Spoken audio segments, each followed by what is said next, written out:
कुछ क्षण से टूटा था उस दिन, जब घर आए लड़के वालों ने उसे ये कहकर रिजेक्ट कर दिया कि आपकी बेटी कुछ ज़्यादा ही तेज़ है। आखिर कहाँ कमी रह गई थी? अपने कमरे में जाकर उसने खूब आंसू बहाए थे। क्या सच में वो शादी के लिए परफेक्ट नहीं थी? माँ भी घंटों न जाने क्या क्या सुनाती रहीं और पापा तो लगभग नाराज़गी से वहाँ से हट गए थे। छोटी बहन पारुल भी तो मुंह बनाते निकल गई थी। ये चौथी बार था जब फिर से किसी ने उसे सामने से मना कर दिया था। इसमें उसका क्या दोष कि वो दुनिया के हिसाब से रंग बदलने में माहिर नहीं। सीधा होना, लोगों के मुंह पर सच बोलना, क्या यह भी तेज होने की निशानी माना जाने लगा? बाहर बैठी दादी भी चिल्ला उठी थी, और पढ़ाओ इनको। जब कहती थी ज़्यादा पढ़ाने से अकल खराब होती है, तब ना समझा तूने। पहले तो बंस की जगह ये दो दो बोझ मेरे बेटे के सिर पर मढ़ दिए, अब झेलो। क्या किसी का श्राप सच में लगता है? सोचती हुई निदानिका अपने तकिए को आंसुओं से भिगोती रही। दादी, फिर पापा, पारुल, फिर माँ, उसकी शादीशुदा सहेलियाँ, मौसी, सबके चेहरे आपस में गड़बड़ होते जा रहे थे और वो एक गहरे खाई में गिरती हुई सी जा रही थी। निदानिका, निधु। उसने आंखें खोल दी।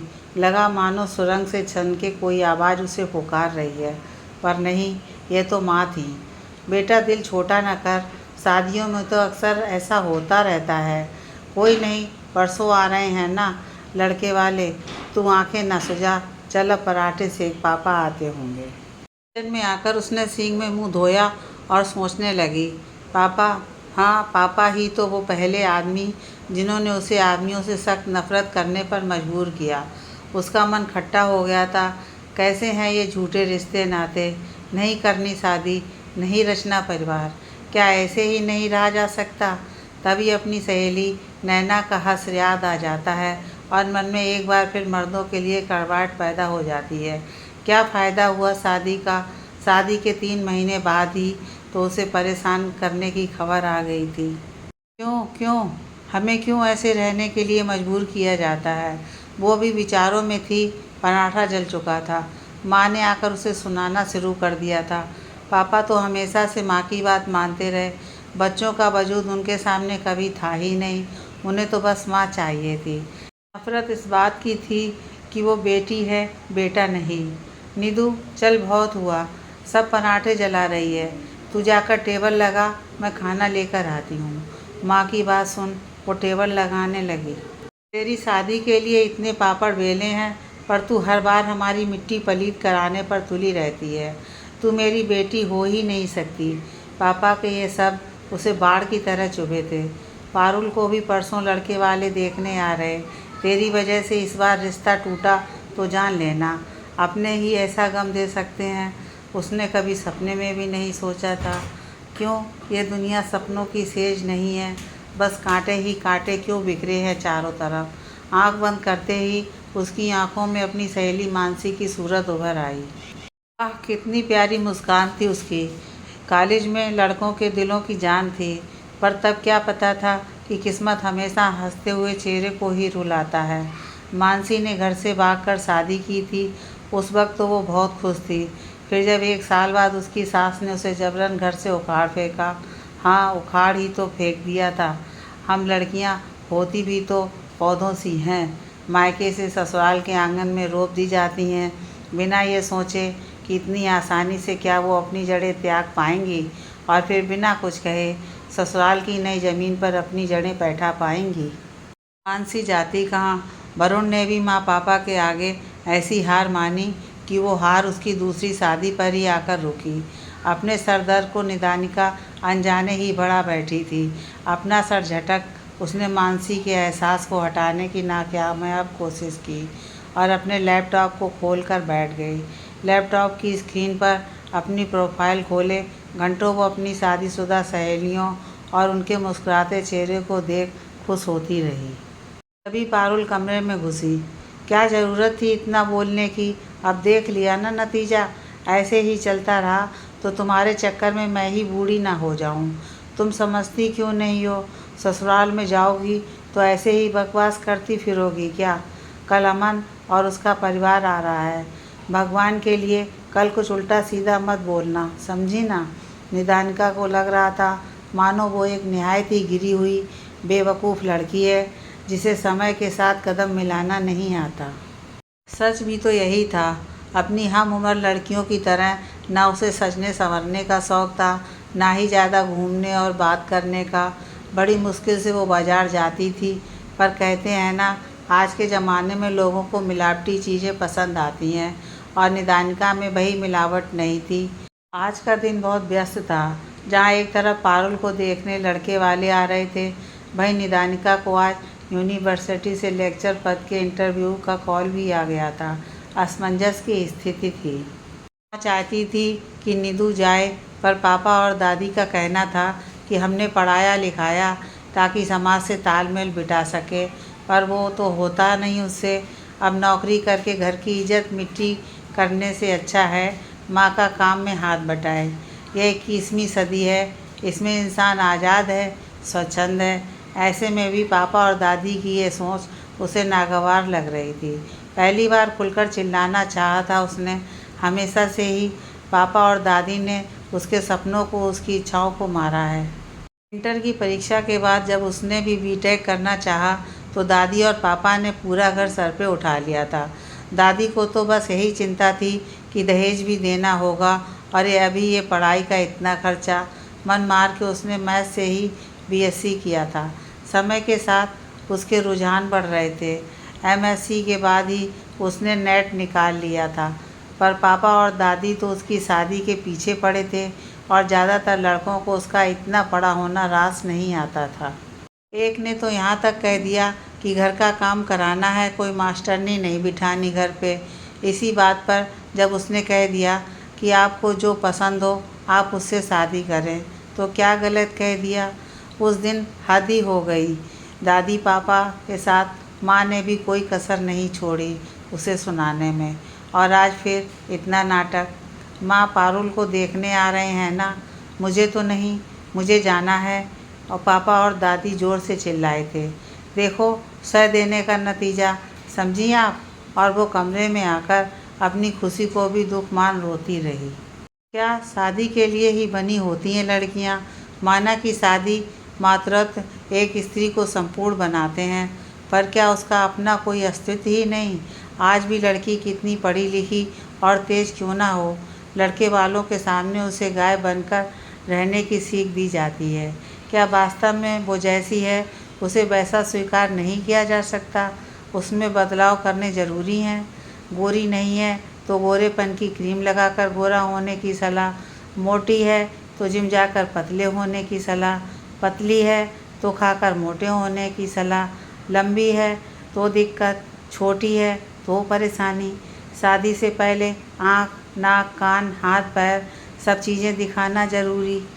चलकर दिखाओ तो कभी ढोलक, हारमोनियम, तबला सबका डेमो देकर दिखाओ। क्या यह सब लड़कों में नहीं देखना चाहिए? उसे तो बस लड़का होने की क्लीन चिट दे दी जाती है।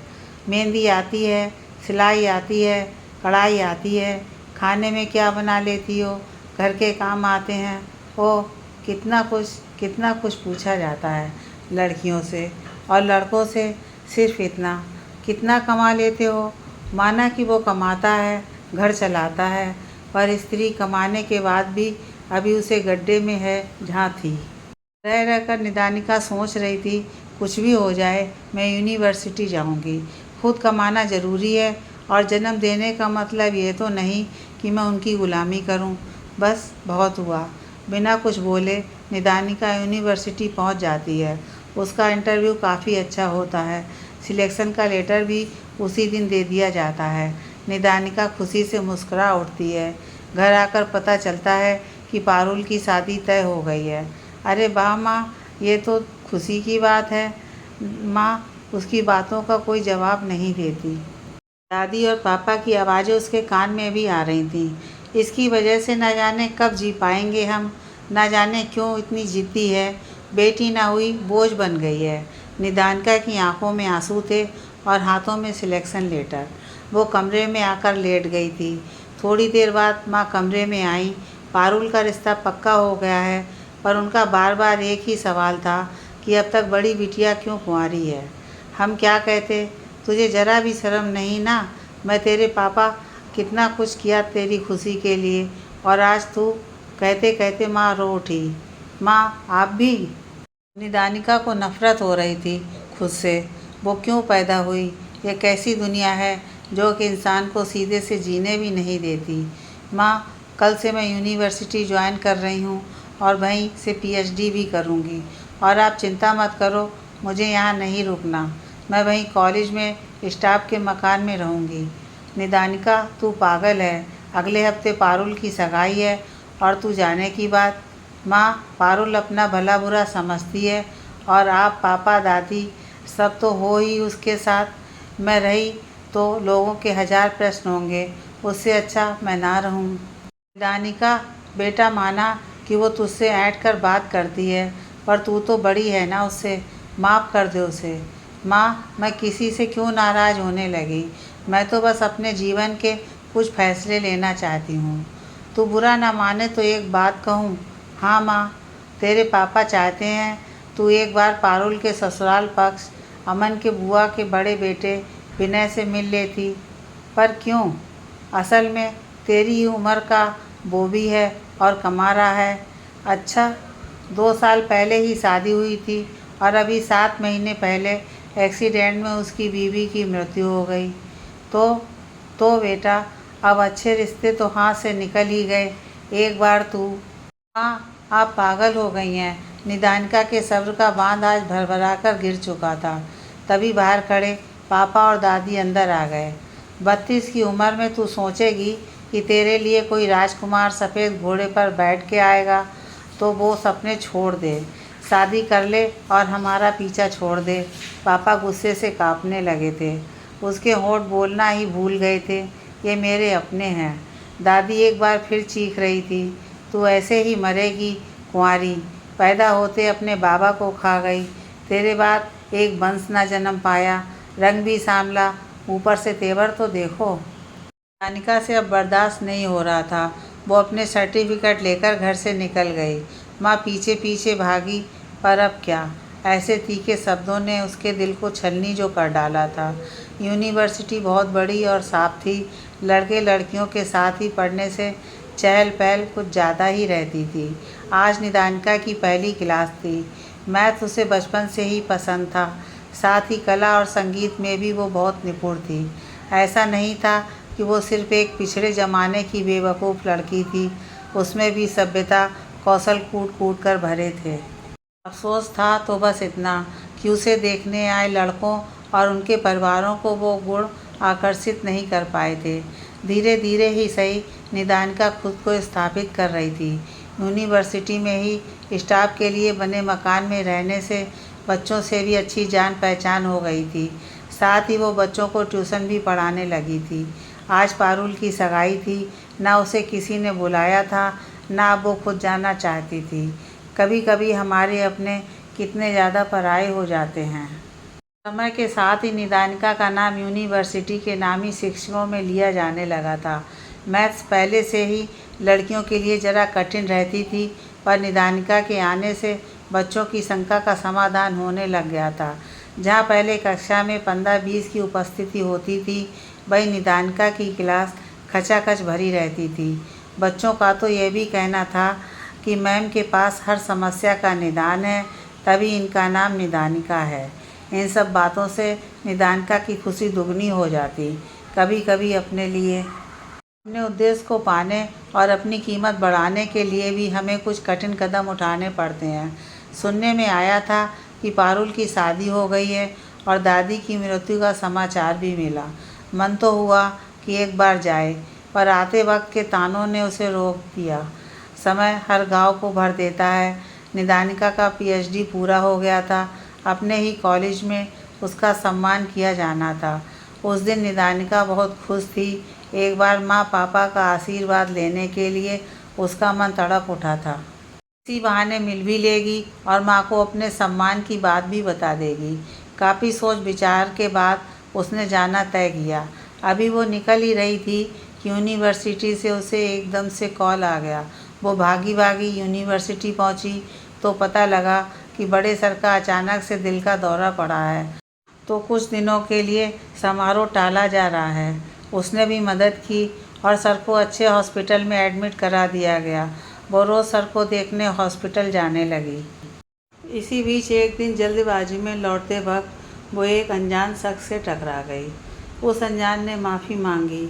न जाने क्यों उस इंसान से निदानिका को आत्मीयता सी हुई। दिन बीत रहे थे। एक दिन दरवाजे पर दस्तक हुई तो देखा बाहर वही शख्स खड़े हैं। निदानिका कुछ समझ पाती तभी उन्होंने कहा, मैं बड़े सर का पुत्र उद्धव हूँ। निदानिका ने उनकी अवगत की। उस दिन आप जब मुझसे टकराईं तो आपकी यह डायरी मेरे पास ही रह गई थी। अनजाने ही निदानिका चौंक उठी। इस डायरी में तो उसने आज तक की सभी दुख और सुख की बातें साझा की थी।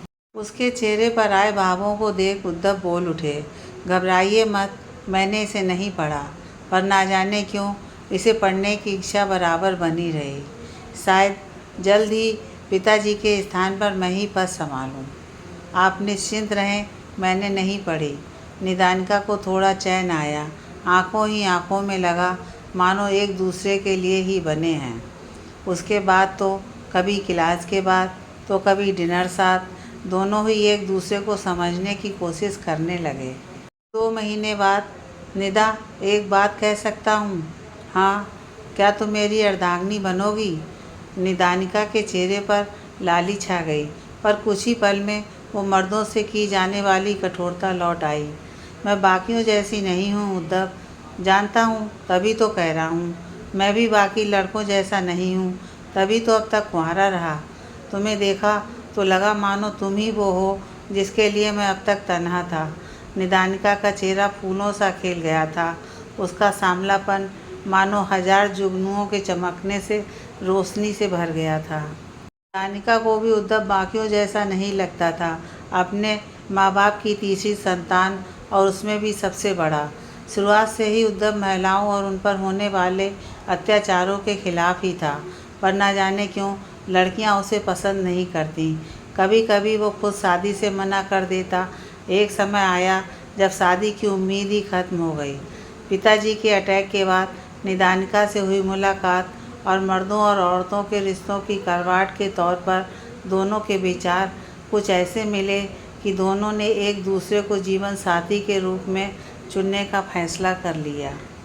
पर उससे पहले हम विवाह जैसे पवित्र बंधन में बंधें, मैं चाहती हूँ तुम मेरी इस डायरी को पूरा पढ़ लो, जिसमें जन्म से मिले लांछन, उपहास, माँ, पापा, दादी सभी द्वारा दिए गए जख्म लिखे थे।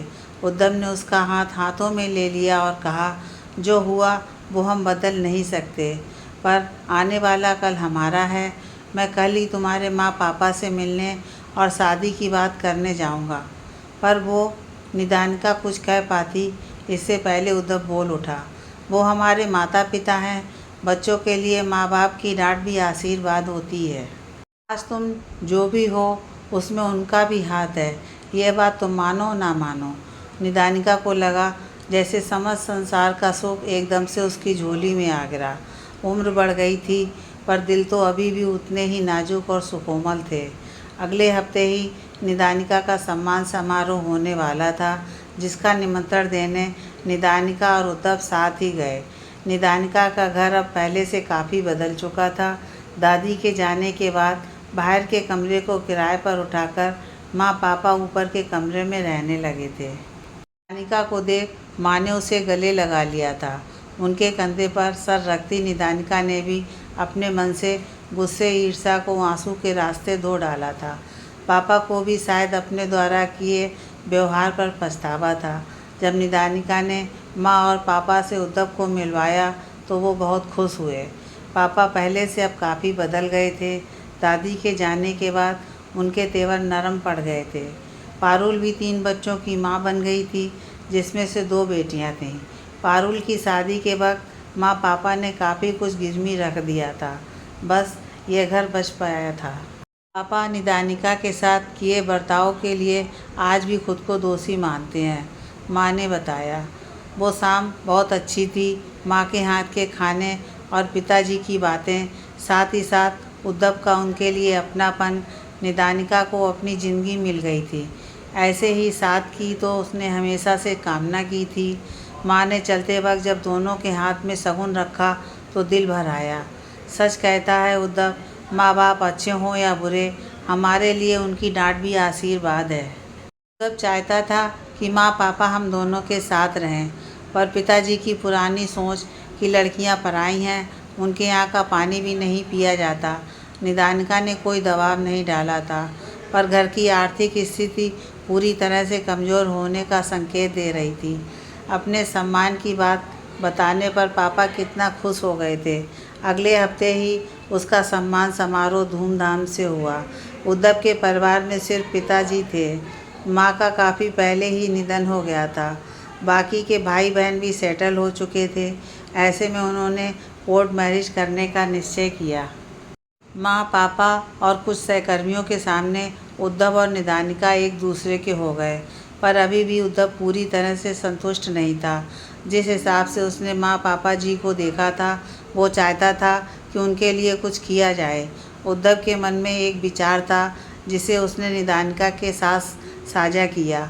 उसका प्लान था माँ पापा के घर को सभी सुख सुविधाओं से लैस कर दिया जाए, जिससे न उन्हें कोई कमी हो, ना ही किसी की अनुपस्थिति खले।